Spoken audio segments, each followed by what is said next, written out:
இப்போ தான் மார்கழி 1 ஆரம்பித்த மாதிரி இருக்குது. அதுக்குள்ளே மார்கழி 30 வந்துருச்சு. ஸோ இந்த வீடியோ வந்து பார்த்திங்கன்னா நேற்று நைட் எடுத்தது. நாமெல்லாம் சின்ன பிள்ளையா இருக்கும்போது கண்டிப்பாக வந்து உங்களுக்கு ஞாபகம் இருந்திருக்கும். தைப்பொங்கல் அப்படின்னா முந்தின நாளே வந்து பார்த்திங்கன்னா விடி வந்து கோலம் போடுவோம்.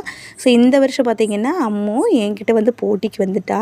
அம்மா நீங்கள் தனியாக போடுங்க, நான் தனியாக போடுறேன், யாரு கோலம் அழகாக இருக்குதுன்னு பார்க்கலாம் அப்படின்னு சொல்லிட்டு, சரி அம்மு நீயே ஃபஸ்ட்டு போடு அப்படின்னு சொன்னதும் நான் கலரெல்லாம் பிரித்து கொடுக்குறக்குள்ளேங்காட்டி மேடம் வந்து பார்த்திங்கன்னா ஒயிட்டில் வந்து அவுட்லைன்லாம் ஃபஸ்ட்டு வந்து போட்டுட்டாங்க. அதுக்கப்புறம் கலர் கொடுக்கறதுக்காக வெயிட்டிங்.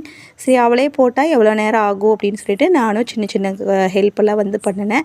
எந்த கலர் கொடுக்குறதுனா அவளோட விருப்பப்படியே வந்து பார்த்திங்கன்னா கலர் கேட்டு அவள் கூட கொஞ்சம் உட்காந்து ஹெல்ப் பண்ணேன். இது வந்து லைவ் வீடியோ போட்டிருப்பேன், டைம் இருந்தால் வந்து செக் பண்ணி பாருங்கள். ஸோ இந்த வருஷம் பொங்கல் கோலம் நம்ம வீட்டில் ஃபஸ்ட்டு அம்மு போட்டது தான் ரொம்பவே சூப்பராக இருந்தது.